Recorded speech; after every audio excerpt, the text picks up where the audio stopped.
Down specials tend to be something of a wild card among Smash moves. You've got everything from counters to item pulls to this. Oh god. But does that make for some wild animations? Today, let's find out. As voted on by my patrons and members, I'm going to be ranking every down special in Smash Ultimate based on everything you can rank an animation on. We're talking technical execution, creativity, sense of power, sound design when appropriate, everything. Should be a good time. Let's get into it.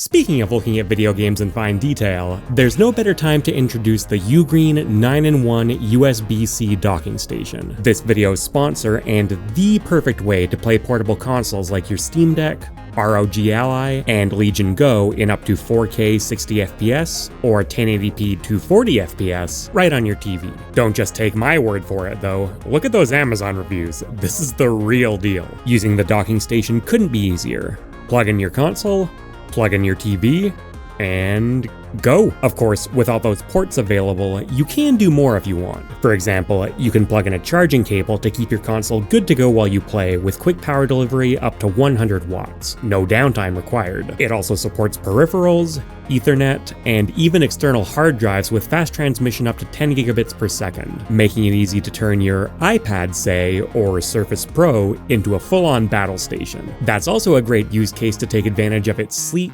sturdy, adjustable folding design. A design that also provides fantastic ventilation to keep your hardware cool, and makes everything super portable when you need to take it on the go. Or you can just use it as a straight up USB hub. It'll do a lot more than that, but it'll do that fine too. I really do want to give a shout out to the build quality too. It's very well put together, everything fits snug, it's got a nice rubberized bottom so it won't move around, it feels like it's built like a tank. It's good stuff. Ugreen is offering a whopping 33% September discount, so you can check it out for yourself and support the channel using the links below. Starting off as we so often do with Mario. Unlike a lot of his stuff, it's not really all that much of a benchmark animation this time around. In fact, it's quite strange. Chargeable projectile moves don't really go on down special typically, and they also tend to, actually hit people. But nevertheless is what we're working with. The charging animation on this one is not incredibly intuitive at scale, but when you look at it closer up, it does make sense. He's priming it almost like a Super Soaker, and they actually made that a little bit more obvious in Smash Ultimate with this new pose that he strikes. In previous games, he was hunched over more the entire way through. That also makes it easier to distinguish between the charging pose and the firing pose where he leans back down again. It does mean he needs to kind of awkwardly snap between the two of them though, that is a thing. At scale though, it's not too noticeable honestly. There's a lot of snapping in Smash that you don't care about. And it feels pretty good to fire too. I like the little pushback that it does to Mario as well. The physics feel very responsive. Sounds decently forceful for what it is the entire time through as well. I think I'm feeling a solid A tier for this one. Good across the board, nothing to really complain about, nothing to really wow me either. Let's do the other Mario. You've got two variants of this one. You can keep it on the ground, you can rise into the air with it, and then of course you can just do it in the air too. And you've got some variation depending on whether or not you mash it. I think the physics feel pretty natural no matter what you do. This is an extremely powerful move in Smash Ultimate. It's one of Doc's staple finishers, and this animation really sells it. Now, multi-hit moves are often at risk of coming across as kind of limp looking, but because that final launching pose is just so aggressively sprung into, and it's such a strong, well-defined pose, it completely avoids that issue. Seriously, it feels so good to land. This is one where I feel like they could almost have gotten away with that reverbed hit, that thing. It's so close. It does sound good as is though. So good in fact that I think this one's getting S tier. And the other Cyclone while we're here, obviously a very similar concept. The physics are quite different, much slidier, and you can't rise into the air with it the same way you can with Dr. Mario as you could in previous games, but in Ultimate they took that away. It is still a kill move. Now, I don't think this one feels nearly as good to hit. It's not bad, but I think what I'm feeling is a combination of killing off the top, which just to me inherently feels a little less aggressive and focused, and also the fact that Luigi's final pose is a bit more splayed out. It's more dramatic, and frankly it's more fitting for Luigi, but I don't think it feels, again, nearly as aggressive. The momentum carryover when you do it on the ground is satisfying in its own way, but that's not the main use case to begin with, and also, again, just a slidier move does not necessarily equate to an ultra powerful feeling move. It could if this was a sideways killing move, but the way its knockback lines up, it doesn't particularly matter. And because it kills off the top, it would feel stronger if you could rise into the air more, but it doesn't do that either. The recovery on this one's a little bit goofy too. The way he like tucks himself back in before he goes into that falling animation. Again, if you compare that to Dr. Mario, there's none of that cowardly tuck in. It's very straightforward and almost a little cavemanish. I think Luigi's getting another A tier. It doesn't do anything wrong, but with Dr. Mario, I really want him to lean into that sense of power, and in Ultimate, the devs made a very conscious effort to have him do that. They did a great job of it. For Luigi, I'm never going to complain about a move feeling super powerful, but I would also like silly if I can't have that, or ideally both, and this one's a little goofy, but it's not that exaggerated. There's definitely more eye-catching stuff on his kit. Rosalina's is kind of a cyclone move if you squint a lot. Yeah, very flowing, very elegant. Now, because Rosalina is not an ambidextrous character, she's always got that wand in the one hand, it looks much better on this side. If she's looking away from the camera, it does lose something. It does disguise the kind of funny way she looks around when she does it, though. I understand that she's sort of following the trace of where the, whatever you call the Wii remote thing, I don't know, is going. But if the danger's in front of her, where it's most often going to be, it is a little strange having her look away from it, right? I feel like if you wanted this floaty, aloof property, you could maybe have her just face directly towards the camera and maybe even close her eyes, and then it would look kind of like she's even conducting with it. Like, this is perfectly functional, it gets the job done, but it's not so rule of cool or anything like that that you wouldn't be able to replace it with something a little more logical that I think honestly would maybe even be more stylish in the process. I like Luma's little dance there. I don't know why it's so pissed when this is a totally defensive move. Maybe it's pissed it's not allowed to help. Because yeah, obviously Luma does not actually do an attack here. Neither does Rosalina, for the record. Not something I'd necessarily be shocked to see it do in the future, but it does sound very floaty and ethereal, and that also applies to its physics in the air. You get this nice, yeah, lift off the ground there. Also helps balance-wise because it means defending yourself from projectiles in the air is a little bit more committal. And that defense is satisfying too. I really like the travel path projectiles take. I don't like that, you know, they stay facing the same direction the entire time. It would definitely have been nice to come up with a universal solution to have them circle around her a little bit more. The fireball, you know, curves around the travel path, and it has a little bit more curving on the actual tail as well, but what are you going to do? I can see that being a nightmare to program for every single element. If you go to a character that doesn't have that kind of particle effect, it works a lot better. In this case, I just think it's great across the board. Even items feel pretty good to pull in. It's strong, if not absolutely insane source material inspiration. It's decent execution with a couple minor nitpicks here and there. I think B tier. Speaking of source material inspiration, Ness's PSI Magnet. Ultimate embracing some of the original series attack animations for these particle effects is one of the most inspired decisions made for any legacy character. They just look so good, and I think that PSI Magnet might be the best looking of any of them. I really wish more characters would get that kind of love, although it is especially fitting here. Strong animation work from Ness himself, both in the initial pose and the exit out of it, but again, it's the particle effects, man. The particle effects just steal the show here. They look so good. As an attack, another new aspect of the move. It's honestly nothing special. That's fine, this is a combo move. I will say the fact that it has a pulsing sound effect ties nicely into the pulsing hitbox. Not necessarily in love with using the magical hit sound. I know that kind of stuff's common across his kit, and it works a lot of the time, but for this I just want something, I don't know, a little weirder, maybe something custom. I know asking every single character to get custom Foley works a bit much, I understand, but man, it really does feel a little out of place here. I guess what I'm getting at is this initial sound effect works really well. It's kind of a weird magnet sound. Maybe something electrical for the hit would work a bit better. It's just not quite lining up for me. It does fit absorbing better though. Even with that minor on-hit sound effect gripe though, this is such a clear-cut S tier for me. It looks so good. As far as I'm concerned, it's one of the best looking moves in the game. It looks good for Lucas too. I do think it loses a bit of satisfaction not having it surround him entirely though. It's a bit less contrasting, and also it just clearly looks like a bubble, so it looks like Ness's is where it's supposed to be and Lucas's is a little displaced. I also think while the pose is very strong, the sending flick he does feels a little half-hearted. It's not bad, but he could be torquing his shoulders a little more, throwing that arm a little further back, and that actually matters a lot for him because unlike with Ness, that's the attacking part of the move.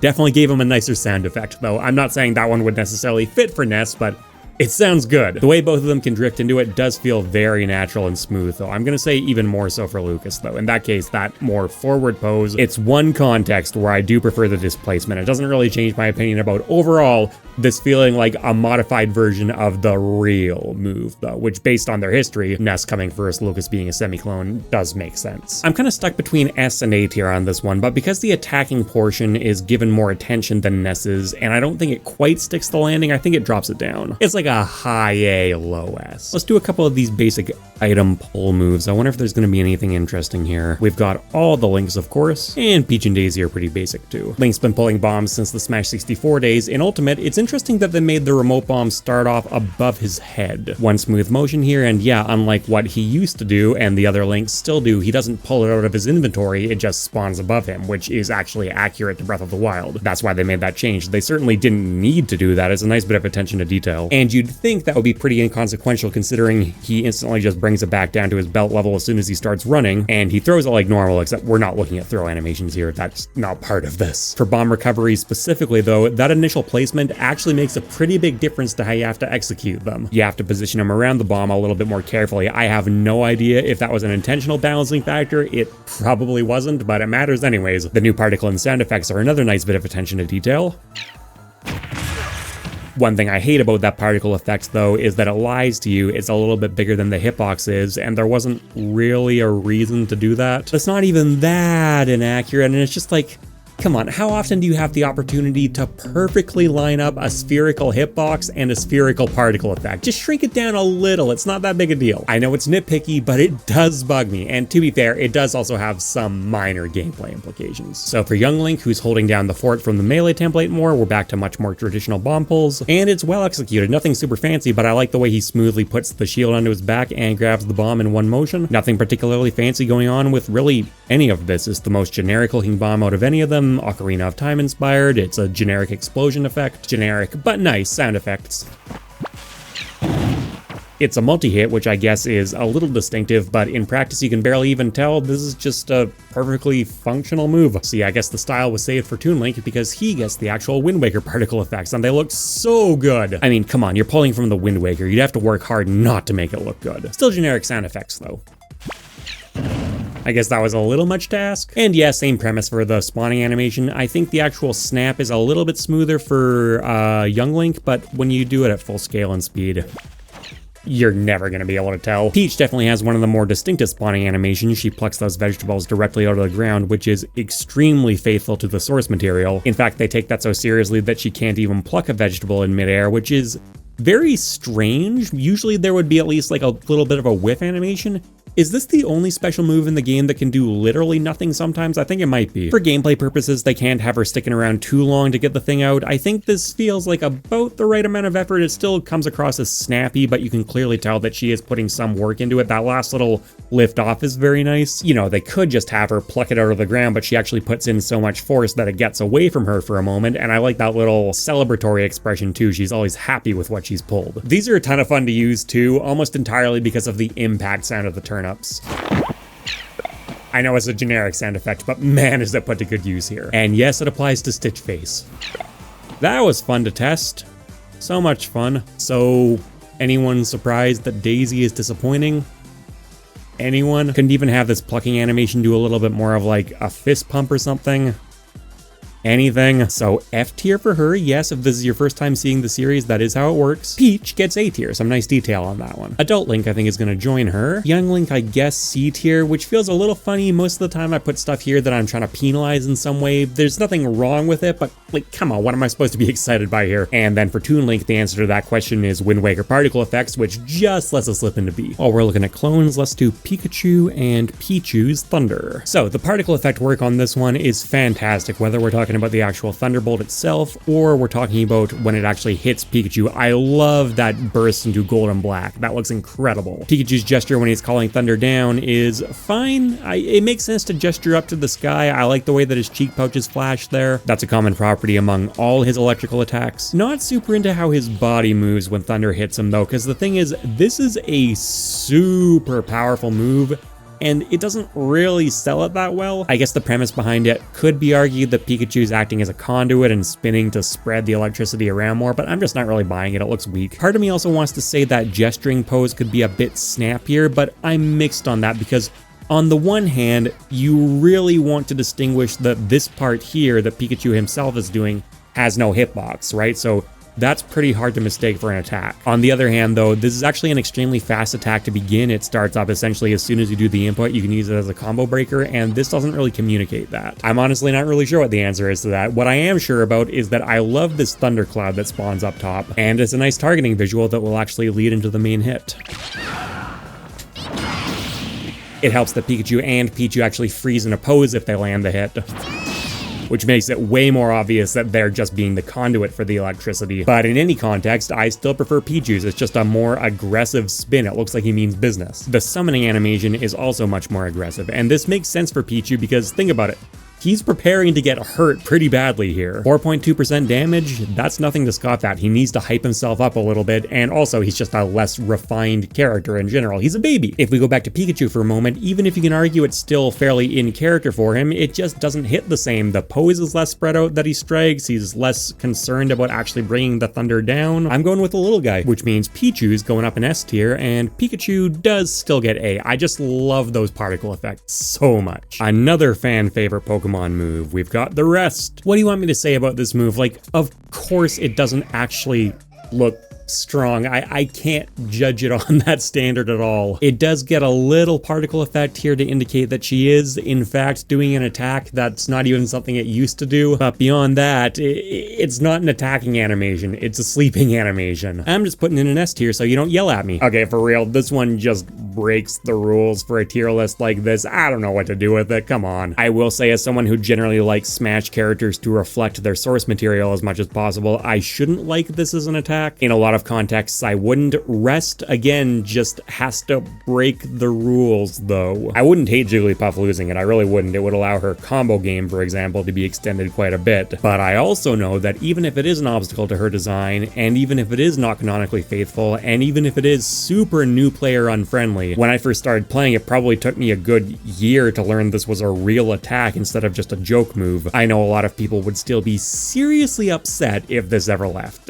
Moving on. Mega Man. Another multi-parter. There are going to be plenty of those in this video. Not a whole lot going on with the spawning animation. You've got a blast of light and a puff of smoke and maybe a couple more extra leaves coming out of there, maybe. I do like the decision to have those extra leaves trailing around the main fort. It's a nice bit of attention to detail that they obviously could not fit into the original sprite. Good opportunity to add it here. The throw is a little stiff and funny looking. He's not doing, for example, just like a point forward. It does look like he's actually actively interacting with the leaves, but he's not interacting with them very well, which comes across as a little awkward, which is not actually accurate to the game where they just kind of fly off on their own. Now, I think the decision to give him something is definitely an upgrade. They could have done better. This does admittedly tie into Mega Man's intentionally very stiff playstyle, but as I've talked about before, I know it was a conscious decision to make him have a very retro feel.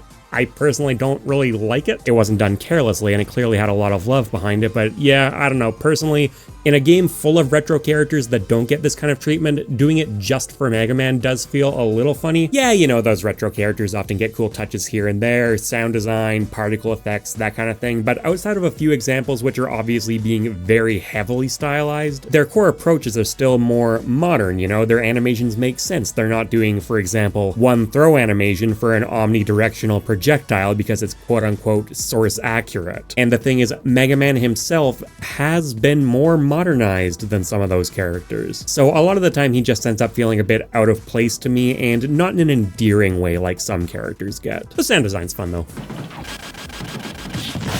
Yeah, I guess B tier. That throwing animation almost tempts me to drop it down to C, but it's functional and I could see some people liking it. Let's do this chestnut here. And while we're at it, Fox's good old shine still looks nice. It doesn't hit nearly the same as it used to, obviously, and that refers to both its power level and the actual feel of using it, a lot of which comes down to the modern sound design.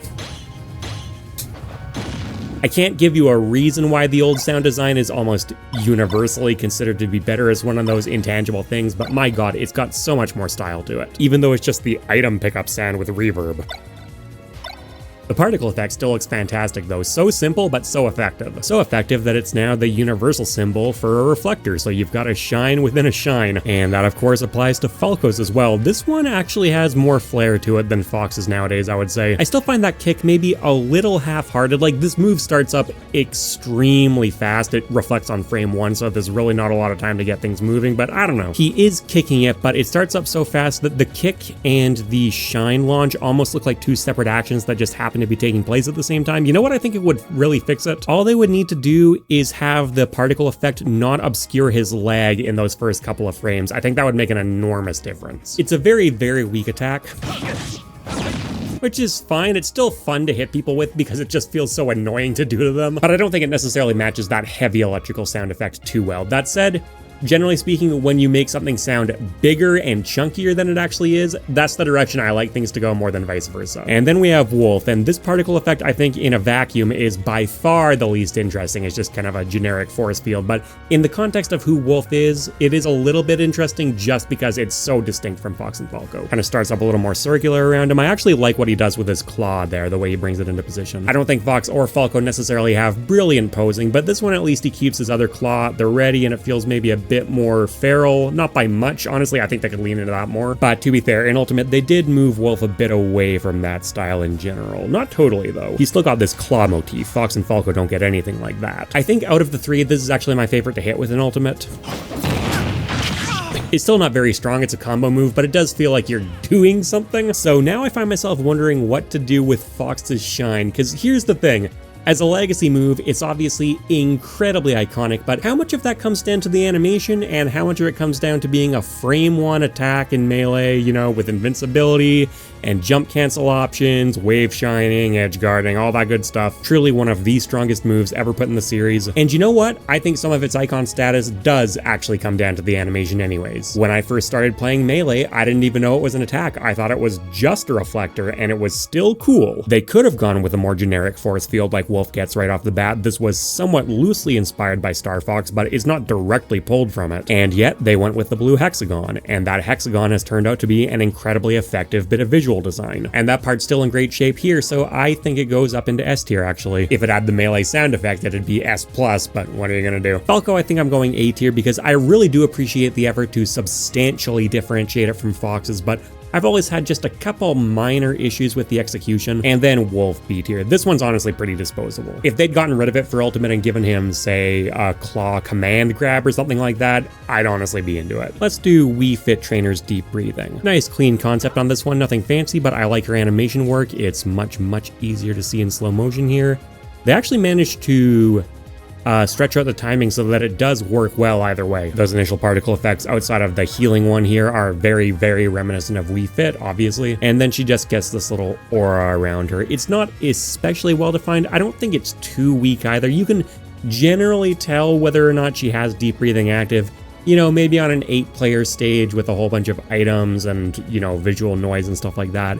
You might lose track of it a bit, but for the most part it's fine and the colors work too. I'm feeling a B tier on this one. The actual breathing animation is very well defined. The aura bothers me a little, and it's another one that's kind of hard to wow me with, you know what I mean? Let's do the Transformers. We got Squirtle, Ivysaur, Charizard, Pyra, and Mithra. The actual background detail with Red or Leaf here is fantastic. I've always loved that. It's always been such a cool element of the character. You even see the red return spark go back to him afterwards, a lot like happens in the show. As far as the actual Pokemon themselves go, they do get a little bit of something as they come out. It's subtle, but it does match their personalities pretty well. Squirtle does a little bit of like a flourish as he comes out. Ivysaur has a bit of a spin into place. That's definitely the most subtle of the three. And then Charizard gets by far the most attention to detail as far as I'm concerned. That big stomp does definitely fit him. And then on top of the sound effects, there's also voice work in the background, and there's actually a good amount of variety to it.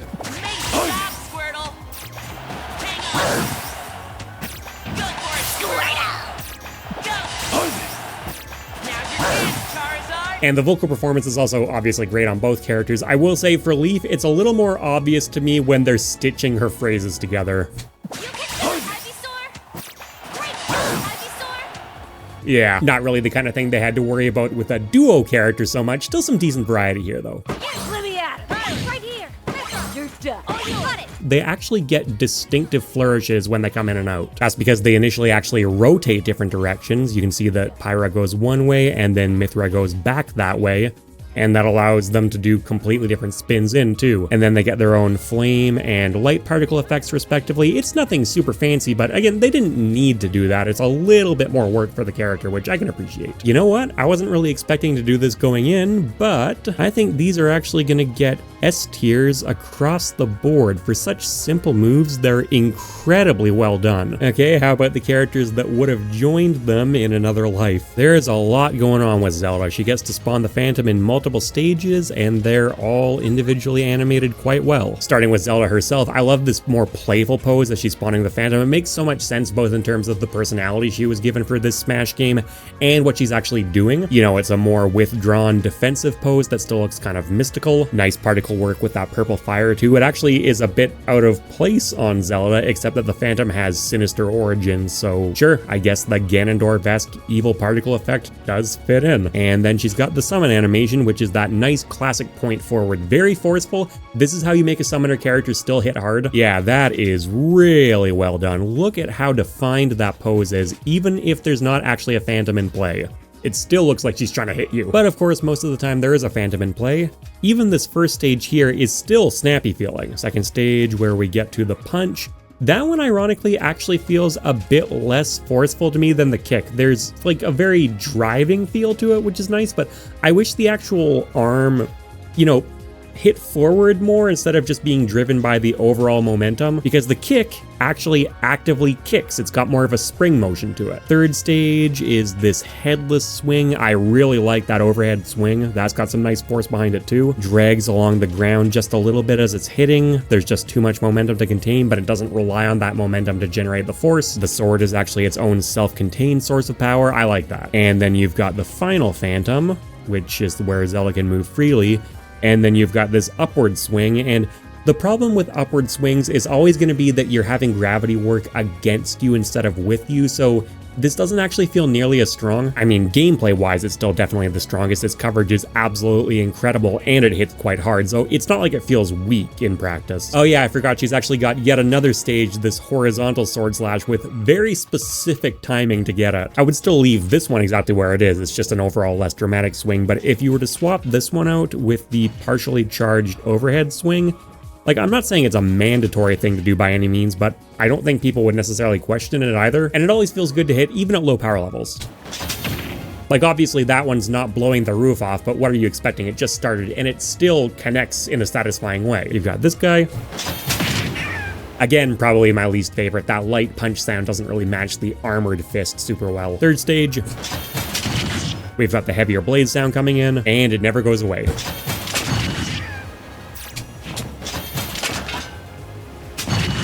And then Sheik's bouncing fish. Oh my god, I love this move so much. Sure, it was made up for Smash, but it barely even feels like it. This is the kind of thing you could easily base a character's entire fighting style around.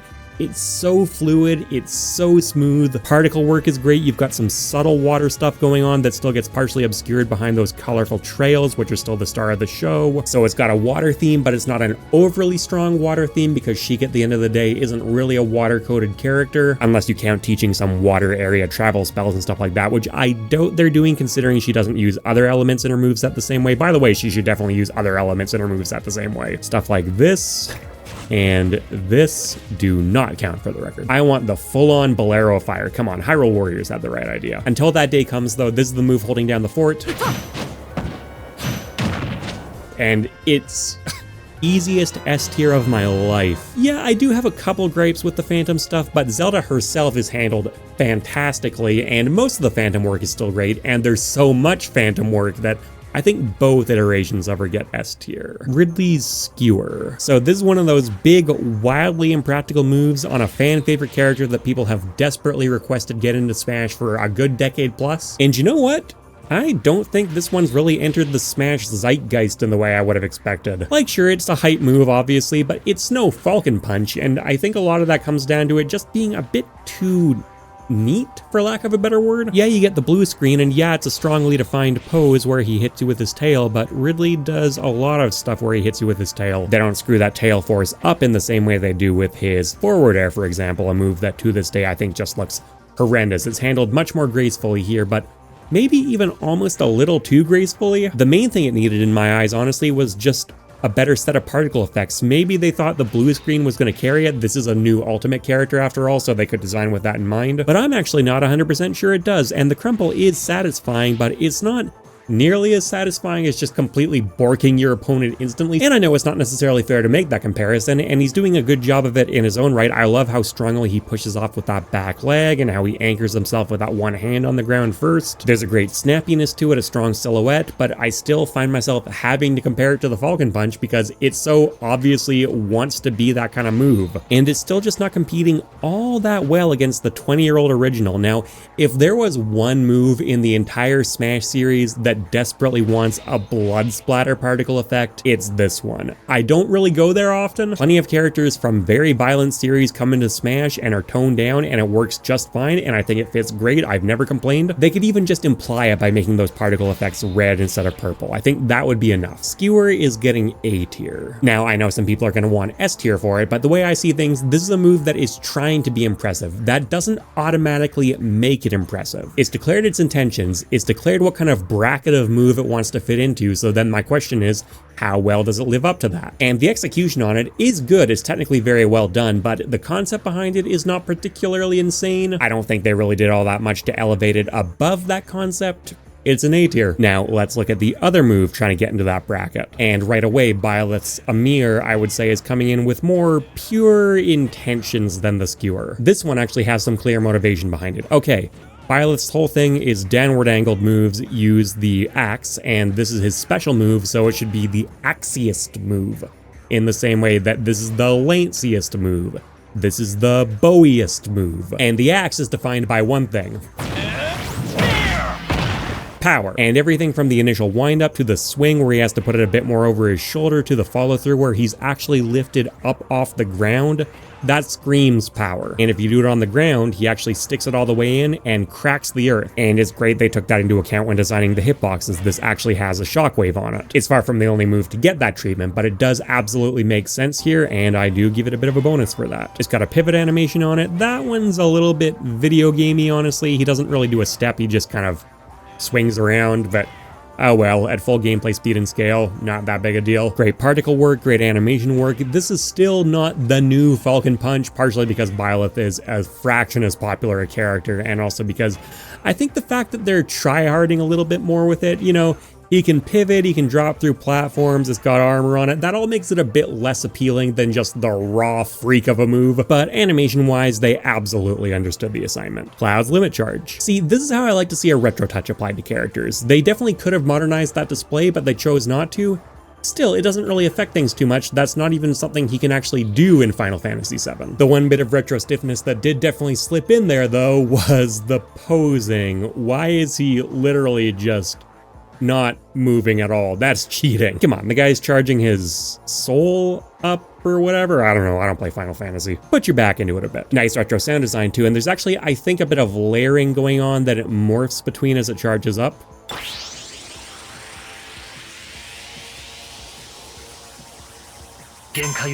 Gotta love that non-union voice work too. And then when it's charged, finishing touch, and that is pretty nice. Big ol' wind up, massive spin around, obscured behind some particle effects. You know, they look cool, but it's almost a bit of a shame because the actual animation work on Cloud himself is so solid. But okay, it's cool, and the move definitely wouldn't be the same without it. It would be nice if there was maybe a bit more of a black silhouette of Cloud behind the wind lines, but small stuff. Finishing touch is an S tier move, but Limit Charge is not, so I think overall they average out to more like an A. The Yoshi Bomb. There's some nice momentum on this one, whether we're talking about doing it from the ground or this airborne version. Now, on the ground, you could definitely make it feel a bit snappier on the way up, you know, that transition between the two, but the fact that he's got a bit of extended hang time, I actually think makes sense for Yoshi's more cartoonish design. Look how much body breaking there is on the way down here. The poor guy's bones just turned to rubber. That does seem to cushion his fall, though. That one's actually really springy in its own right. I like that a lot. Even the dismount's good.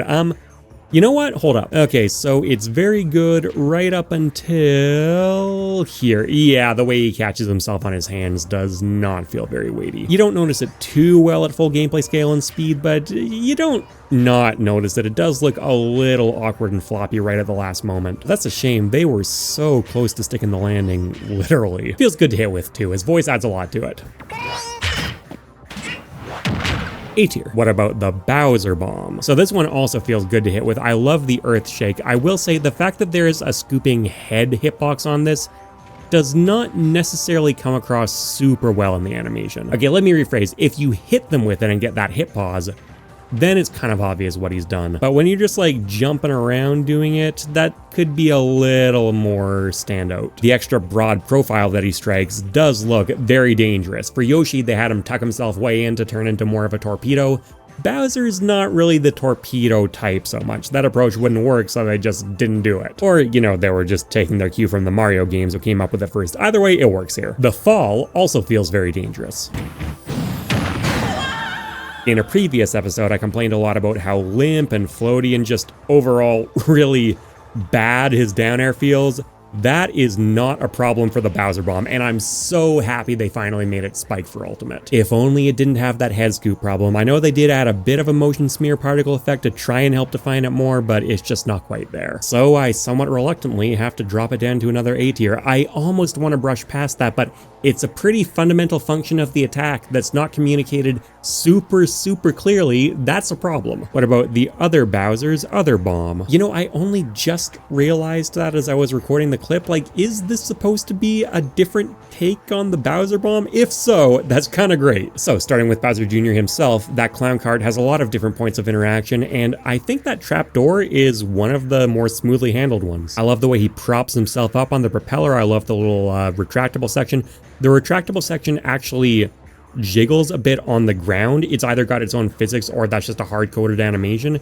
Definitely didn't need to do that. It's great. He leans back so there's a bit of space. That balance doesn't necessarily make a lot of real-world sense, but it does look natural in context. But of course, the main attraction here is the Mecha Koopa. I wish it tumbled out a little more convincingly. It just kind of stops and gets going again. There could be a bit of recoil there. Its walk cycle is pretty good though, and I love when it actually latches on. That is such a funny expression there, and the way it explodes and you actually see the wind-up key flying away there. That all works. And the little pause for the oh no moment after you get hit.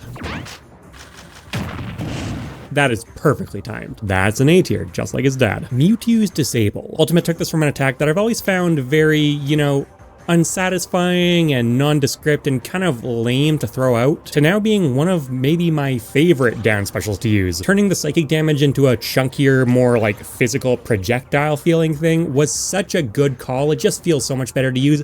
Maybe you could make the case that it's a bit less on track for that psychic theming, but honestly, in the Pokemon games, they break away from that all the time, and I just think chunky feeling attacks in general, no matter what the theme is essentially always the right play. And he's still got the glowing eyes, which are very prominent, and that really conveys what this move is, because the thing is, his kit in general does not actually do that. This is a disable thing. It honestly would make perfect sense if he still did that with more of his psychic-based attacks, but he doesn't. It's reserved for this one move. I like it. Makes it feel special. And even though it's not a big sound effect, it is still a very distinct and prominent one when you connect this. It's a great audio cue. I think that's another S tier. Dan specials are really cleaning house. Simon and Richter's Holy Water. Not Holy Fire, as I have heard many commentators say over the years. You can see the vial of water very prominently there. You can't really blame the commentators for that though, because there's absolutely no hint of any kind of liquid particle effect on this. It just instantly bursts into flames, which is accurate to how it actually works in the Castlevania series, but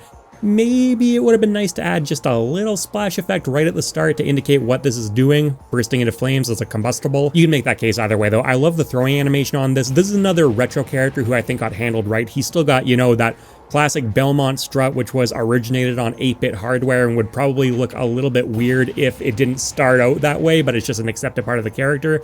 And he still has very stiff motions all across the board, which is very Belmont, but it still feels natural within that context. They've picked a throwing animation that works well on the ground or in the air.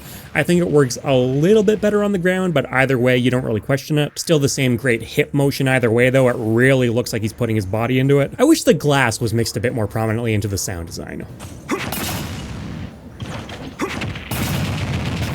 It's there, but especially if you hit someone with it, it doesn't really show up super strong. It's not bad, but come on, how many fighting games let you throw a Molotov cocktail at someone? Let it ring out a bit more, let it be distinct. Speaking of being distinct, Richter has blue flames instead of Simon's orange, which is consistent with how he works in Castlevania, except they don't travel across the ground like they do in Castlevania. F tier, you thought I was giving you credit for tweaking a shader? Simon gets A. How about getting even more volatile? We got another multi-parter here, so there's the initial placement of the TNT, there's walking back and laying the redstone, and there's blowing it all up. I don't really know why that one gets the blue screen for the record. It's not that fancy. Obviously, you can't hold Steve to the same animation standard as other characters. I like most of the steps individually quite well, from holding the smaller item in your hand that gets bigger when you plop it down, to the way that that happens with the pressure plate too, and then the little click. This is another A tier. I dislike the blue screen on it, funny enough. There aren't many moves where I'll go, hey, do you mind making it feel a bit less powerful? But in the case of something like this, honestly, I want the blue screen to really mean something, and when you stick it onto a relatively straightforward explosive, it dilutes them a bit. Min. Well, no risk of the blue screen popping up here, I guess. I don't really like how on the ground you have to crouch to do it. Like, even if I do a smash stick input or a subtle one, it just won't come out. And then that crouch is actually the closest her body has to an animation of any kind. If you do it in the air, you can see it just happens. There's absolutely no impact. Particle effect work is okay. They've made different colors for each one. That's nice. It's not brilliant either. That could definitely be a little more prominent and a little more long-lasting. You know, make it a bit more obvious what arm she landed on. This is definitely a place where you could add something to the UI. Can't really look at these animations slowed down all too well. They get pretty squirrely with Ultimate's interpolation. If you look at them just full speed close-up though, they're pretty smooth. I like how they operate. Dragon Arm's good. Chakram's good. They do clip into the ground a little bit, but what are you gonna do? Well, the actual answer is Animator just like lifting her arm off the ground slightly, but it's not that big a deal. The only one I'm not crazy about is the Megawatt. It spins around as smoothly as the others, but that final position it snaps to feels a bit jerky, but you know what? When you're just moving around with it, it's completely indistinct, especially if she has her back to you. C tier could have been an inoffensive B with some better visualization. Ice Climbers. Simple but effective on this one, and I like how it interacts with the way they overlap on the Z-axis. Obviously, you can't ever fully see both of them, but they're staggered out in a way that feels appropriate and logical, and you can tell what's going on. You know, you can still see the back of the other one, and they look unified while they're doing it. The ice particle effect also naturally gets a little bit thicker. It doesn't really get that much thicker, but that's honestly not a huge deal. It just means that the solo ice climber is already starting out with a fairly solid base. It feels fairly satisfying to land. Generic, but it works. There is some adaptation on the ground versus the air. Again, on the ground you can see they keep their feet very planted, whereas in the air they strike up a bit more of an almost like frozen in place running position. I think in practice, this one still feels a little uncomfortable to use in the air though, just a bit unnaturally stiff. I honestly think it should have a slight downward angle. Obviously that has gameplay implications and you can easily make a case against it, but it just would make this flow a bit better. It's fairly well done, but unremarkable and relies on a lot of generic stuff. I think that's a pretty textbook B tier. Diddy Kong's banana peel. So I like what Diddy's doing here. He's mischievously tossing a banana peel behind himself for someone to trip on. Not a whole lot of mischievousness or malice going on with that expression though. This could be way more fun. I know in competitive play this is generally just a more roundabout way of getting the banana peel in your hand, but come on, the spirit of the animation is clearly more jokey than that, and they don't lean into it. And beyond that, like, what else even is there to this? You don't need Diddy to have a banana peel. This is just a generic item, so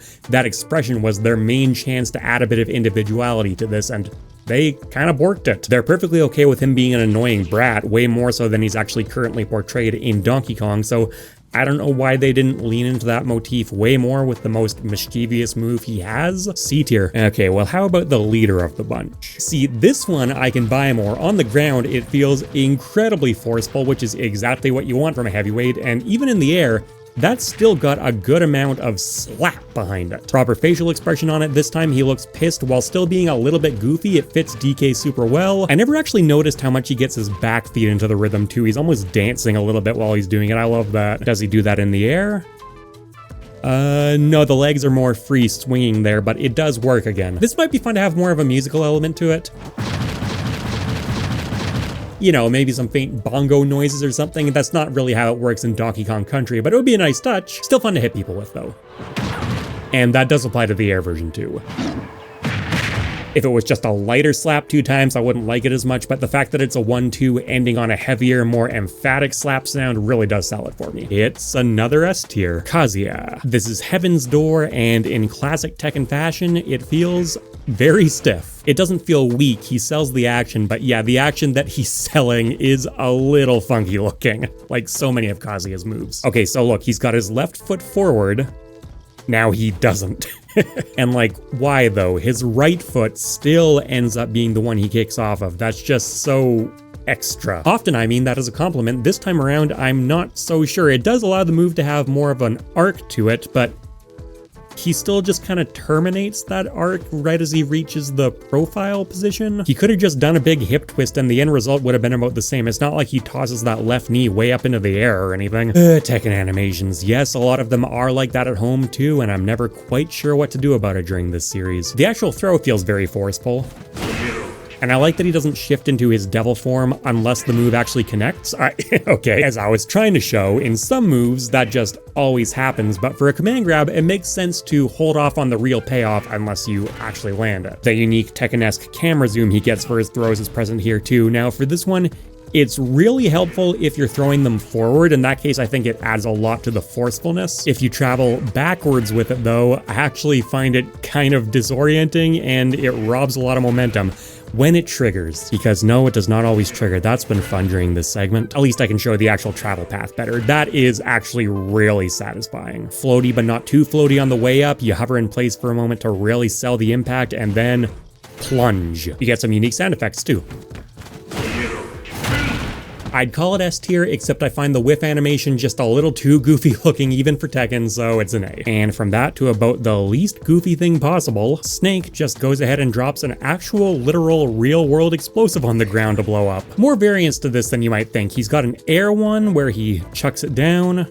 He's got his standing one if you just do it as a tap. He's got a crouching one, like a dedicated one, learn from that, Min. And then he also has a bespoke animation if he plants it on someone. Although that one doesn't really apply so much in the air. He just kind of cancels out of the animation early. And as you just saw, sometimes he randomly plants that butterfly mine instead. Just a fun Easter egg. That's all good, and the detonation animation is relatively strong too. He unfortunately does not cover his ears nearby like he does with his grenades though, I guess because the detonator has to be in his hands the whole time. But yeah, like with the grenades, you've got this thing going on and that's just way more fun. Now, I'm not really a huge fan of how the interactivity with this is handled. It does have a very prominent sound effect before he blows it up. Now. So that's a nice audio cue. The thing is though, it really relies on that audio cue. Snake's actual detonation animation is very subtle, relatively speaking. And that means if you're, as competitive players have all experienced at some point, playing on a setup without audio, or for a more broadly applicable example, you're a person who doesn't have very good hearing, for example, or are just straight up deaf, you're gonna have a really rough time reacting to this if you can at all. Now, that's just an inherent disadvantage you're gonna have in every fighting game to some extent, but they really went out of their way to make it bad here, like really bad. That I think is just objectively wrong. There should be way more of a flash both around the actual explosive and Snake's hand before that goes off, as far as I'm concerned. The less objective part, but one that I still personally really dislike, is the way the red flash goes away after a moment. First off, it shouldn't be red in the first place. Like, this is a move that you need to see where it went down, and if you're colorblind, again, gonna be a problem for you. But once that red light disappears, if you didn't catch it initially, everyone's going to have a lot of trouble seeing where this is. And that's an intentional part of the move's design. I get that, but I'm not sure it should be. Stealth in a symmetrical information game like Smash is admittedly very hard to design, and admittedly you probably want some kind of stealth aspect to Snake, but I think you either make this go full stealth, like that red light is just not there at all, and you make it a much lower impact explosive, or you keep that red light blinking, if not to this extent all the time, at least periodically, so there's some opportunity for an opponent who didn't catch that during that first initial put down. Now, as a caveat to that, I will say they made the smart decision to have the light start triggering again every time its position changes. I'll see if I can get the transfer there. Yeah, you can see the light comes back on for a moment. I still think every few seconds you should get another opportunity to respot it though. As is, it's just too powerful a tool to get free hits off sometimes. So because it's not the most awe-inspiring animation in the first place, and it's got some fairly substantial gameplay flaws that are largely brought on by that animation, yep, that's an F tier. The stealthiness level, that one's open for debate, but relying on a red flash for visual indication with something like that, and relying on a sound cue for something like that. I think those are just objectively bad decisions. So we've got the Pikmin order here, which is how Olimar switches which Pikmin is out at any given time, and he does it very badly. Olimar himself is fine. You know, the particle effects make it pretty clear that something is happening, and it's a whistle. Sounds like one.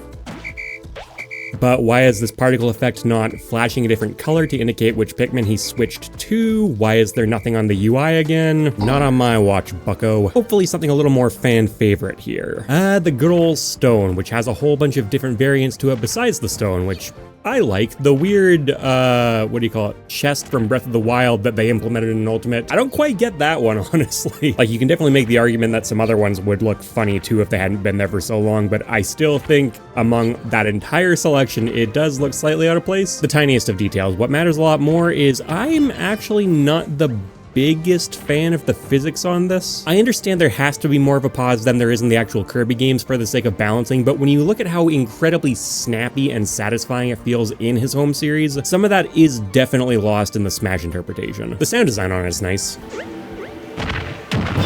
Part of me wishes it did switch over to a metal sound effect when you've got a metal object, which there are a few of in the list, but you can definitely argue for consistency too. If you slow things way down, you can see Kirby actually goes into a flip for that transformation stance, and I barely know why they bothered animating that because my god does it not show up in regular gameplay. It's the K. Rool Downer thing all over again. But that core defensive gathering posture, which you do read at least a little bit consciously, it's not super obvious, but it's there, that works. I'm kind of debating between A and S on this one, but I think I'm gonna give it the generosity boost up to S. The thing is, the physics really do bring it down a bit for me, but you can make a very strong case they have to be that way for gameplay purposes, and the extra effort that goes into all those stone models, it is nice. I feel like they could honestly even take it a bit further, not nearly as wild as they've gone with it in some of the Kirby games. For a fighting game, things need to be a bit more readable. But you know, there's room for more cameos, things like that. They're not making trophies anymore, the modelers have time. Samus and Dark Samus. Another move where the physics can feel a little bit wonky to me sometimes. You do see them brush up on this in the Metroid series sometimes, more so in the older games. I would certainly say by the time we get to something like Dread with its weightier controls, this feels really outdated and kind of jarring to a Metroid fan. But it's not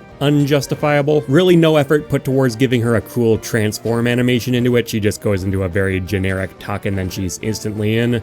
Now, at full gameplay scale and speed, you know what, honestly, it's fine. Like, that's basically all you'd really be able to interpret anyways, given the frame data the move has. One thing that would have helped a bit, the booster that she has on her back that emits the blue flame. If someone had caught it, it might have been worth it to disable that the second she begins the morph ball animation, because as is, it does break up the silhouette a bit if you do it at the start of her jump as opposed to later on. Small stuff, but what are you here for? I've never been overly impressed by this particular interpretation of the morph ball in Smash. There's so much more you could do with it. This feels a little underwhelming and obvious to me. It feels like a legacy holdover move, but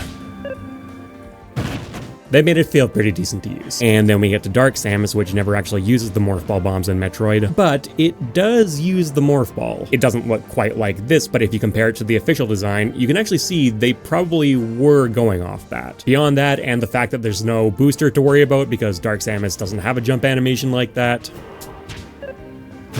it's the same thing. Samus, I think I'm gonna give a B tier. It does the job, but it's certainly not communicating what makes the Morph Ball so iconic and fun to use in its home series. And Dark Samus doesn't get the full Echo Fighter smackdown because there's at least a little bit of precedent for it, but it's not much. Pac-Man. This one's got some nice force behind it. The fact that Pac-Man is lifted up into the air almost like he's pushing it down so hard that air resistance can't keep up really sells it. It's obviously incredibly unrealistic, but look at him. And it's strong posing that he strikes too. I really wish they'd resisted the temptation to put that item spawning puff of smoke in there though. Like, just let him show off the entire silhouette. What would have been better is if they'd put some red speed lines for the hydrant itself and had them appear behind Pac-Man. That would have crushed it. That's the air version though. On the ground, which admittedly you don't see a whole lot, he does just kind of a, what would you call it?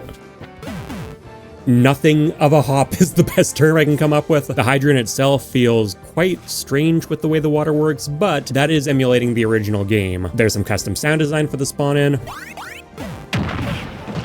Good stuff. I think A tier good. Let's do another couple of classics. So Captain Falcon's entire design is famously meant to emulate the feel of racing in F-Zero, and the Falcon kick, I think it plays into that really well. Nice strong push off there into a very well-defined silhouette even inside the flames, and I think my favorite part of that animation is honestly the skid out at the end. Those physics just feel incredibly natural and smooth. This move does lose a little bit for me in the air. It still looks good, but it looks like your average good. I don't get that same initial just sense of insane rocketing that he does on the ground. The posing is worse and there's not that same sense of push off, and yes, you can absolutely push off air in a video game. This move didn't become famous for nothing though. Is it controversial to say that might be his best delivered line? And then Ganondorf's Wizard's Foot, a move that, unlike with Captain Falcon where they had the freedom to design whatever they wanted, does not really make any sense to have on his kit. Now, it's not 0 sense. Burst options are something he has in his boss fights. Kicking is something he does a little bit in his boss fights, but not like this. This is clearly still a holdover from the Captain Falcon clone days. It's a decently animated one for what it's worth, not as well animated as Captain Falcon's. The only part I love about it is, again, the ending pose where he skids out on his hand, but I still prefer the original. That down on one knee pose is very Ganondorf though. But yeah, I know it's supposed to feel stiffer and heavier than Captain Falcon's, but that leg swing is just not carrying its weight in anywhere near the same degree. The posing is still fairly strong, but the particle effects I would say are a bit less interesting. Now in the air, funny enough, I actually think Ganondorf sells that way better, and I like that ending pose a lot again. It's got some real oomph behind it in basically every step, the only partial exception being once again that palm push off at the very end. I find Smash animations, for whatever reason, tend to drop the ball on that way more than basically any other part. As for using it, look, I will say in Smash Ultimate, Ganondorf's voice work is great for what it is. It's still no Falcon kick. Captain Falcon, easy S tier, some minor issues with the aerial version aside, the grounded version is just so much more important. And what do we do about you? I guess B tier? Alright, I'll judge it a little more on its own merits and let it just get into B. And while I'm not feeling great about stuff, we've arrived at the counters portion of the video. I might as well knock this off. It's gotta happen at some point. Sora! Ryu and Ken, kind of. I forgot Shulk. Look at this. Seriously, look at it. What the hell? So there are two parts to any counter. You've got the defense and you've got the counterattack. Marth's was the original counter. His stance was good back then. It's good now. Snappy, well-defined. It's incredibly obvious what he's doing. From this side. Over here, it gets a little murkier. And then we get to the actual attack, and this one works well for me too. Very flowing and graceful, appropriate for Marth. A nice, huge arc on that. Now, a lot of counters in Smash have the problem of not really being super intuitive when they end. Marth's, I would say, is one of the less egregious in that sense, but you can still clearly see I'm in the stance at the time I'm hit, whereas this time I execute the counter fairly late and still get it, and you just kind of have to know that. Again, there definitely are worse examples on the roster, but I think basically across the board, I wish there was a clearer delineation for when the counter is actually active. You can check this one out in slow motion. Yep, very smooth line of action the entire way through. And unlike the defensive pose, this one actually reads quite well from both sides. And then Lucina's is mostly the same, but I like that they did actually give her a slightly different stance than Marth. She's got her own personality. They do that for a couple of her special moves. Oh, you know what? Actually, I take that back. Their attacking portions are also different. She does more of an overhead swipe. That's cool. Roy and Chrom, unfortunately, did not get that same consideration. They get the exact same counter stance the entire time through, except for the red and blue particle effects. Not that big a deal considering all the animation differences they already have, but it would have been nice, you know? It's a good stance though, just a little bit more front-facing and aggressive than Marth's. And I believe their attack animation is also the same. Yeah, looks like it, except Roy gets flames, so his is way cooler by default. Yeah, again, more aggro looking than Marth and Lucina get. I don't necessarily prefer one over the other. I think they both fit the characters very well. For me personally, if you ask which one I just think is inherently more fun though, it's definitely Roy. Then we have Ike's counter stance, which is a little heavier and more deliberate feeling, again in line with his characterization both in Fire Emblem and Smash. Well, I always have to remind people that in Fire Emblem, Ike is fast as hell, but I've come to terms with not bringing that over. This one actually looks pretty rough from the left though, because his actual silhouette, which is hugely important in fighting game animation design, doesn't honestly change too much. When we get into the attacking portion of the move,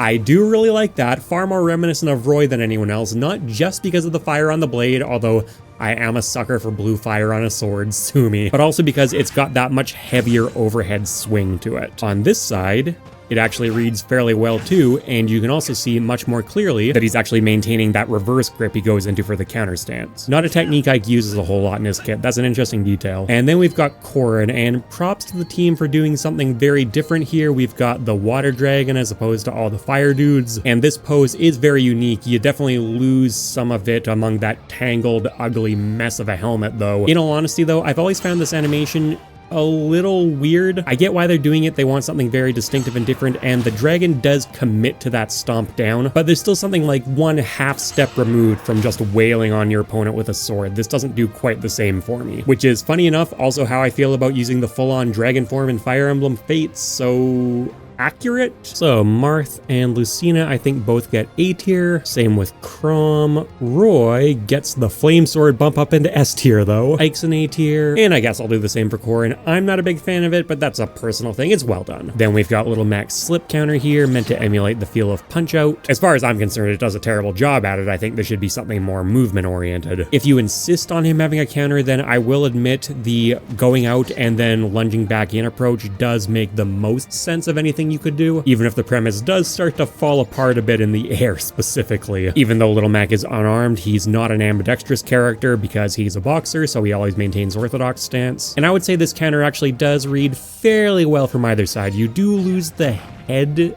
from this side when he does that swing up. They could definitely keep his eyes visible without too much of a pose change, but it's not a huge deal. It's only for a few frames, and I really like how much he's committing to that punch. Very leaned into it. You've got that foot super planted into the ground. Another A tier. Palutena, so her defensive posture is quite good, and I appreciate that even though she's not an ambidextrous character, they just had this the same from both sides, because otherwise that would look really awful on the left. She would just be kind of shrugging behind her hair, almost a little saintly looking, you know, divine powers protect me kind of thing going on here. When it gets to the actual countering animation, I don't love that one so much. A big part of that for me is that it just looks really awkward in midair, and it doesn't freaking work, and the logic of trying to line the hitbox up with the animation is a big part of why it doesn't work. Even when you do connect it, it feels okay. They try and sell it with a lot of lights, and it's a relatively strongly defined pose. But at the end of the day, all she's really doing is poking you with a stick. Palutena can hit way harder than that, and is telling that when she hits you with her staff, she's not really poking you with it for anything besides jab, her weakest move. She's swinging it at you, or she's just abandoning it entirely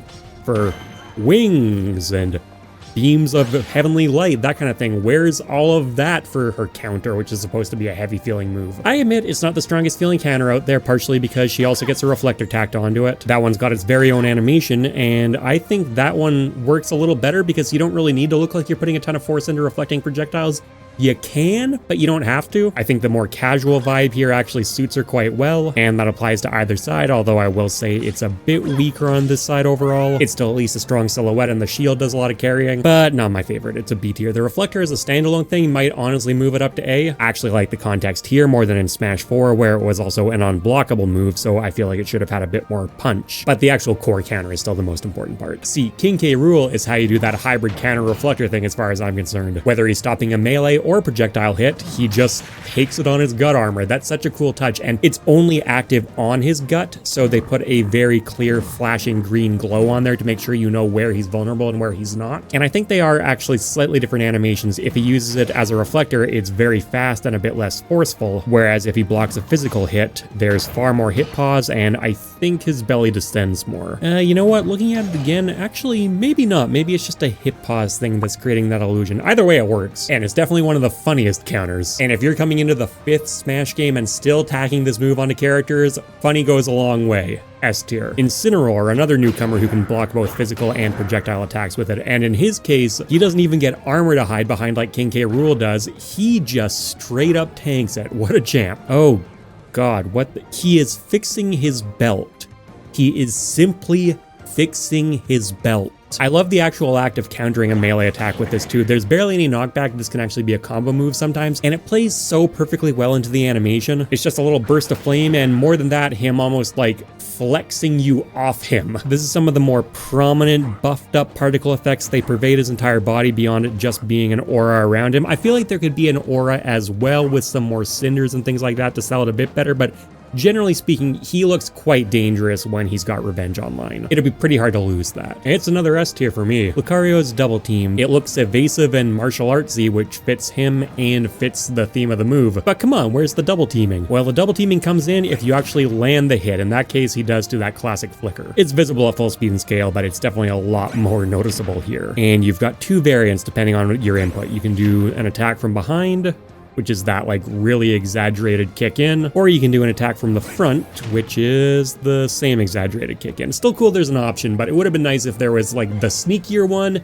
and then the less sneaky one. Clever premise with good execution, that's an S tier. And then for Greninja's substitute, they took that concept even a bit further. Love the eyes closing during the counter stance on this one. Very edgy, very ninja. The premise of using substitute also makes sense. The thing is though, you're supposed to really obviously be actually hitting the substitute. That's the entire premise of the Pokemon move. And I get that's what it's supposed to look like your opponent's doing, but the fact that they had to fudge it all within a big cloud of smoke and a whole lot of movement everywhere, it does distract from the idea a little. It is really cool that they gave 8 different attack angles. I was complaining about the lack of unique stuff for Lucario. That is just so incredibly over the top. I don't know why they felt the need to do diagonals. You've got straight up here. You've got diagonally backwards. Oh wow, the interpolation is not happy with this speed. You've got backwards.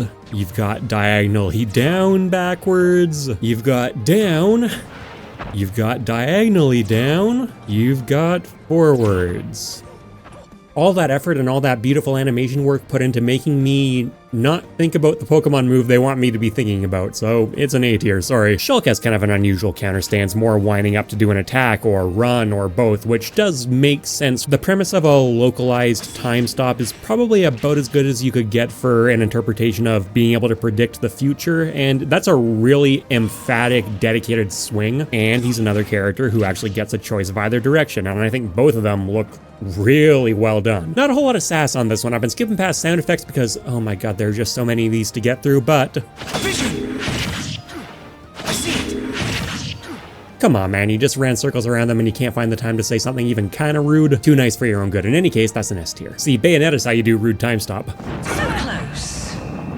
And of course, she's got some real proper style with that counter stance. I love how bouncy that flip is. The particle work here also looks just amazing. Very, very faithful to Bayonetta. Love the ticking clock hand. Love the purple smears. That's another S tier. More time stop stuff, except back to Boy Scout territory. This has to be one of my favorite counter stances just among the orthodox ones. It's super clean, extremely readable from either side. He looks very committed to it. The actual counter action itself is very nice too. Very circular and flowing, a little reminiscent of Marth, but more cartoonish and exaggerated, which makes sense for Sora. It actually loses a little bit in the air when he's not allowed to push off with that foot, which considering how often Sora's in the air is a bit of a shame. Yeah, I don't know, there's something about that lunge and the way that he just kind of abruptly halts his momentum as he gets closer to them. It's a bit weak actually. And speaking of weak, I love the initial sound effect when the counter connects, which has more time to ring out because of how this one freezes people.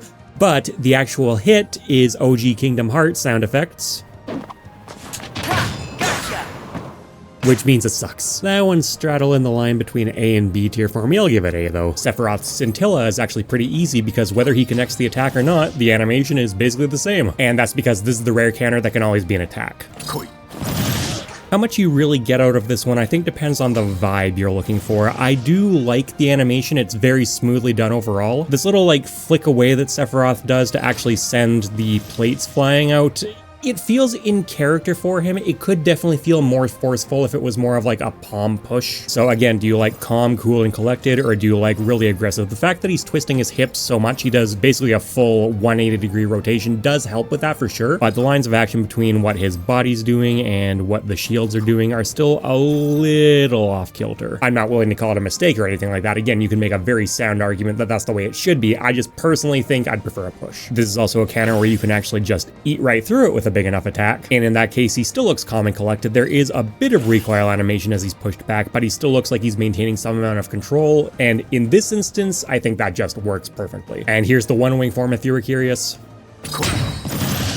not much going on there. I think I'm willing to go S on this one. It's close to A, but what saves it for me is that recoil animation. It's really well done. And while we're doing comeback characters, we have Joker with his Rebels Guard. Now, I know the concept of guarding does exist in the Persona games, but in Smash, Joker is such a nimble, acrobatic character that I don't know, having him just tank hits like Incineroar does feel a little out of place in this context to me, especially because the way it's used here doesn't really exist in Persona. I guess the fact that he's gesturing to his mask and having the blue flames come out does kind of imply he's reaching to Arsene for help, maybe. I don't know whether that's actually supposed to be happening. If so, it does help sell it a bit more. Shame you can't really see what's going on from this side, though. I do really like the act of filling the gauge, though. Generally speaking, there's just blue particle effects, but if you actually get a hit, you'll see that some red actually appears too, which is cool because Arsene's color scheme is red, so this is sort of implying his impending arrival. The actual gauge itself is nice too. I'm not a huge JRPG fan, but I can't deny how nice Persona's UI is, and Sakurai clearly agrees considering how much of it was brought over. Joker's attack animation here does certainly suit him. Very theatrical, very flourishy. Definitely not as fun as Incineroar's, but in this context, I think you'd have some trouble making that work. And then of course, when Joker's out, this changes into the Tetrakarn and Makarakarn, an extremely powerful counter, which